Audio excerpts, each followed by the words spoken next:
അസ്സലാമു അലൈക്കും വറഹ്മത്തുള്ളാഹി വബറകാതുഹു. അൽഹംദുലില്ലാ വസ്സലാത്തു വസ്സലാമു അലാ സയ്യിദുൽ മുർസലീൻ വഅലാ ആലിഹി വസഹബിഹി അജ്മഈൻ അമ്മാ ബഅദ്. നമ്മുടെ ചില സാമൂഹിക സാഹചര്യങ്ങൾ പലപ്പോഴും കണ്ടുകൊണ്ടേയിരിക്കുമ്പോൾ എപ്പോഴും പറയണമെന്ന് തോന്നുന്ന ഒരു കാര്യം സാന്ദർഭികമായി ഓർമ്മപ്പെടുത്താൻ ആഗ്രഹിക്കുകയാണ്. ചില മതങ്ങളുടെ അനുഷ്ഠാനങ്ങൾ എല്ലാ മതവിശ്വാസികളും ചെയ്യുന്നതിലൂടെ നമ്മുടെ സമൂഹത്തിൽ സൗഹാർദ്ദ അന്തരീക്ഷം വളർത്താൻ കഴിയുമെന്നും അതിലൂടെ മനുഷ്യ സൗഹാർദ്ദം ഉദ്ദീപിപ്പിക്കാൻ സാധിപ്പിക്കുമെന്നൊക്കെയുള്ള ഒരു നറേഷൻ്റെ ഭാഗമായിട്ടാണ് ഈ മതാനുഷ്ഠാനങ്ങൾ എല്ലാവരും പങ്കെടുക്കാനും എല്ലാവരും ആ ആചാരങ്ങളൊക്കെ ആഘോഷിക്കാനും തുടങ്ങുന്നത്. ഇന്ത്യ ഒരു മതേതര രാജ്യമാണ്. ഇന്ത്യയുടെ മതേതരത്വ ഭാവം എന്ന് പറയുന്നത് ഒരു മതത്തിൻ്റെ ആചാരങ്ങളെ എല്ലാവരും കൂടെ ആഘോഷിക്കുക എന്നുള്ളതല്ല.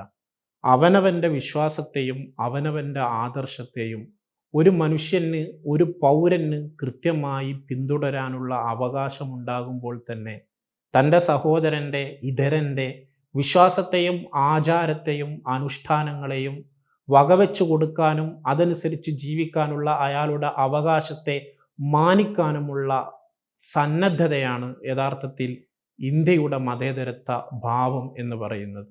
ആ മതേതരത്വം എന്നുള്ളത് ഈ പറഞ്ഞതുപോലെ എല്ലാ മതവും എല്ലാ ആചാരങ്ങളും ഒരുപോലെ കൊണ്ടാടുക എന്നുള്ളതല്ല.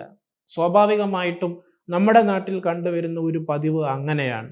ഒരു മതത്തിൻ്റെ അനുഷ്ഠാനങ്ങളിൽ മറ്റു മതത്തിൻ്റെ ആളുകൾ വർഷത്തിലൊരിക്കലോ മറ്റോ നടക്കുന്ന ആചാരങ്ങളിൽ പങ്കെടുത്തില്ലെങ്കിൽ അവർ മതമൗലികവാദികളാണ് എന്ന് ചിത്രീകരിക്കപ്പെടുന്ന ആ രീതിയിലുള്ള അഭിപ്രായങ്ങൾ പലപ്പോഴും നമ്മൾ കേട്ടുവരാറുണ്ട്.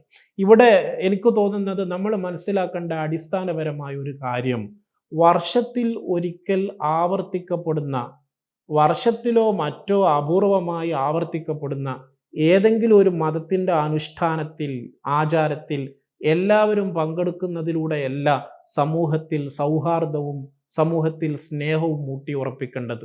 മറിച്ച് നമ്മൾ ജീവിക്കുന്ന ചുറ്റുപാടുകളിൽ, ദൈനംദിന ജീവിതത്തിൽ, നമ്മുടെ നിത്യജീവിതത്തിൽ പരസ്പരം കൊള്ളക്കൊടുക്കലിലൂടെ, സ്നേഹ കൈമാറ്റങ്ങളിലൂടെ, അയൽപക്ക ബന്ധങ്ങളെ ഊട്ടിയുറപ്പിക്കുന്നതിലൂടെയാണ് മനുഷ്യരുടെ ഇടയിലുള്ള സൗഹാർദ്ദം വർദ്ധിക്കേണ്ടത്. നമ്മുടെ അയൽവാസിയായ ഇതര മതത്തിൽപ്പെട്ട സഹോദരൻ, അവന് രോഗം വരുന്നുണ്ട്, നമ്മൾ അന്വേഷിക്കാറില്ല.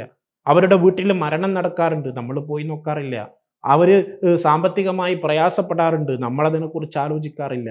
അതൊന്നും ചെയ്യാത്തവർ ദൈനംദിന ജീവിതത്തിൽ തൻ്റെ സഹോദരൻ്റെ, ഇതര മതത്തിൽപ്പെട്ടവരുടെ പ്രയാസങ്ങൾ അന്വേഷിക്കാനോ അത് പരിഹരിക്കാനോ അതിന് പരിഹാരം കണ്ടെത്താനോ ഒന്നും പോകാത്തവരാണ് ഏതെങ്കിലും ഒരു മതത്തിൻ്റെ ആചാരം വരുമ്പം, അവരുടെ വിശ്വാസത്തിൻ്റെ ഭാഗമായി അവരുടെ ഇടയിൽ മാത്രം പരിമിതപ്പെടേണ്ട ഏതെങ്കിലും ആഘോഷമോ മറ്റോ വരുമ്പോൾ അതിനോട് താതാത്മ്യപ്പെട്ടുകൊണ്ട് ഞാൻ നിന്നെ സ്നേഹിക്കുന്നു എന്ന് കപടമായി പറയാൻ ശ്രമിക്കുന്നത്, അതൊരു അർത്ഥത്തിലുള്ള കാപട്യമാണ് എന്നാണ് പറഞ്ഞു വരുന്നതിൻ്റെ താല്പര്യം.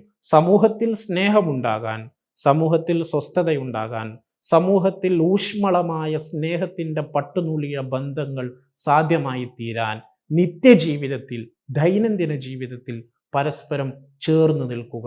അങ്ങനെ ചേർന്ന് നിൽക്കാൻ നമുക്ക് സാധിച്ചാൽ മതാചാരങ്ങൾ അവരവരുടെ ആദർശങ്ങൾക്കനുസരിച്ച് സ്വീകരിക്കാനുള്ള അവകാശങ്ങൾ വകവെച്ച് നൽകുക. നമ്മൾ ഒരു സദസ്സിൽ നമ്മൾ പങ്കെടുക്കുകയാണെങ്കിൽ, ഒരു സൽക്കാരത്തിൽ നമ്മൾ പങ്കെടുക്കുകയാണെങ്കിൽ, ഷുഗറുള്ള ഒരാൾ, അയാൾ പറയും എനിക്ക് മധുരമുള്ള ചായ വേണ്ട എന്ന്. മധുരമുള്ള ചായ കൊടുത്താൽ അദ്ദേഹം ആ മധുരമുള്ള ചായ നിരസിക്കും. ആ മധുരമുള്ള ചായ നിരസിക്കുന്നതിൻ്റെ പേരിൽ നമ്മൾ അവരെ കുറ്റപ്പെടുത്താറില്ല. അത് ഫിസിക്കലി അദ്ദേഹത്തിന് കംഫേർട്ട് അല്ല എന്ന ബോധ്യം നമുക്കുണ്ട്. ശാരീരികമായി അദ്ദേഹത്തിന് പ്രശ്നങ്ങൾ ഉള്ളത് കൊണ്ടാണ് അദ്ദേഹം അത് മാറ്റിവെക്കുന്നത് എന്നുള്ള ആ ചിന്ത നമ്മൾ ഉൾക്കൊള്ളുകയും മനസ്സിലാക്കുകയും ചെയ്യുന്നുണ്ട്. എങ്കിൽ ചില വിഷയങ്ങളിൽ സ്പിരിച്വലി കംഫേർട്ട് അല്ലെങ്കിൽ ആത്മീയമായി ഒരു മനുഷ്യന് അത് അംഗീകരിക്കാൻ പ്രയാസമുണ്ടെങ്കിൽ അതിൽ നിന്ന് അദ്ദേഹം വിട്ടുനിൽക്കുമ്പോൾ എന്തിനാണ് നമ്മൾ അദ്ദേഹത്തെ മതമൗലികവാദികളായി ചിത്രീകരിക്കാൻ ശ്രമിക്കുന്നത്?